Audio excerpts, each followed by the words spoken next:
നിങ്ങളുടെ എല്ലാ നീക്കങ്ങളും ഞങ്ങളുടെ നിരീക്ഷണത്തിലാണ് എന്ന സന്ദേശം കൂടിയാണ് ഈ പേജർ സ്ഫോടനത്തിലൂടെ ഇസ്രയേൽ ഹിസ്ബുല്ല ഭീകരർക്ക് നൽകിയിരിക്കുന്നത്. അതുകൊണ്ട് തന്നെ ഇസ്രയേലിനെതിരെ ഇനിയുള്ള ആക്രമണങ്ങളിൽ നിന്ന് ഹിസ്ബുല്ല ഭീകരർ പിന്മാറുമോ അതോ ആക്രമണം അവർ ശക്തിപ്പെടുത്തുമോ എന്നതാണ് ഇനി കണ്ടറിയേണ്ടത്.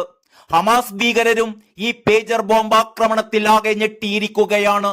ഇസ്രയേലിനോട് കളിച്ചാൽ ഇനി തിരിച്ചടി മാരകമായിരിക്കുമെന്ന് അവർക്ക് കൂടിയുള്ള മുന്നറിയിപ്പാണ് ഈ ഇലക്ട്രോണിക്സ് ആക്രമണം. യുദ്ധങ്ങളുടെ ചരിത്രത്തിൽ തന്നെ അസാധാരണമായൊരു സംഭവമാണ് ലെബനനിലെ പേജർ സ്ഫോടനമെന്ന് അന്താരാഷ്ട്ര ന്യൂസ് ഏജൻസികൾ വിലയിരുത്തുന്നു. മുൻ മാതൃകകളൊന്നും തന്നെ ഇല്ലാത്ത പുതിയൊരു യുദ്ധമുറയാണ് ഇസ്രയേൽ പ്രയോഗിച്ചിരിക്കുന്നത്.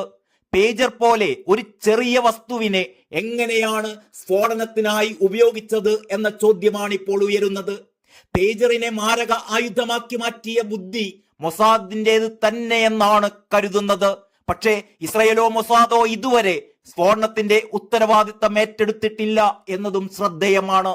സയൻസ് ഫിക്ഷൻ കഥകളിലും സിനിമകളിലും മാത്രം കണ്ടിട്ടുള്ള ആക്രമണ രീതി സാധ്യമാക്കിയതിന് രണ്ട് സാധ്യതകളാണ് വിദഗ്ധർ മുന്നോട്ട് വെക്കുന്നത്.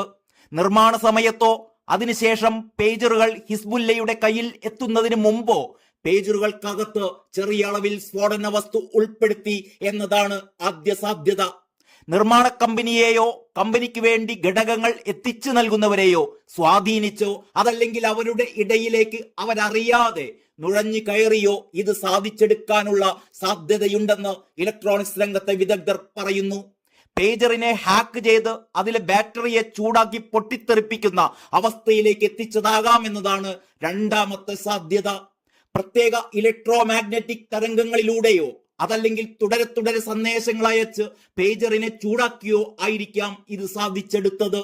ഇതാണ് നടന്നത് എങ്കിൽ ബാറ്ററിയുള്ള ഏത് ഇലക്ട്രോണിക് ഉപകരണത്തെയും ഭാവിയിൽ ഒരു സ്ഫോടക വസ്തുവാക്കി മാറ്റാനുള്ള അപകടകരമായ സാധ്യതയാണ് തുറന്നു വരുന്നത്. തായ്വാൻ ആസ്ഥാനമായ ഗോൾഡ് അപ്പോളോ എന്ന കമ്പനിയുടെ പേജറുകളാണ് പൊട്ടിത്തെറിച്ചത് എന്നാണ് പ്രാഥമിക വിവരം. അവയുടെ ബാറ്ററി ശേഷിയും വലിപ്പവും ഒക്കെ വെച്ച് നോക്കുമ്പോൾ ബാറ്ററി മാത്രം ചൂടായി പൊട്ടിത്തെറിച്ചാൽ വീഡിയോകളിൽ കണ്ടതിന് സമാനമായ സ്ഫോടനത്തിനൊന്നും സാധ്യതയില്ല. അതുകൊണ്ട് ആദ്യ രീതിക്കാണ് സാധ്യത കൂടുതലെന്ന് വിദഗ്ധർ പറയുന്നു. 5 മാസം മുമ്പാണ് ഹിസ്ബുല്ല പുതിയ പേജറുകൾ ഇറക്കുമതി ചെയ്തത് എന്നും റിപ്പോർട്ടുകളുണ്ട്. 2000ന്റെ തുടക്കത്തോടെ കാലഹരണപ്പെട്ട സാങ്കേതിക വിദ്യയാണ് പേജറുകളുടേത്. പേജറുകളെ പിന്തള്ളിയാണ് മൊബൈൽ ഫോണുകൾ വിനിമയ രംഗം കൈയടക്കിയത്.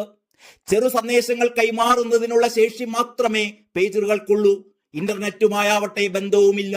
ഇസ്രയേലിന്റെ ചാര സംവിധാനത്തിന്റെ കെൽപ്പും ചാര സോഫ്റ്റ്വെയറുകൾ ഫോണുകളിലേക്കും കമ്പ്യൂട്ടറുകളിലേക്കും കയറ്റിവിടാനുള്ള അവരുടെ മിടുക്കും കണക്കിലെടുത്താണ് ഹിസ്ബുല്ല പേജറുകളിലേക്ക് തിരിഞ്ഞത്. സ്വകാര്യതയും സുരക്ഷിതത്വവും ഉറപ്പാക്കാൻ പേജറിലേക്ക് മാറിയ ഹിസ്ബുല്ലയ്ക്ക് ആ ഉപകരണത്തിൽ തന്നെ അപകടം കയ്യോടെ കിട്ടിയിരിക്കുകയാണ്. International desk Kalakaumudi.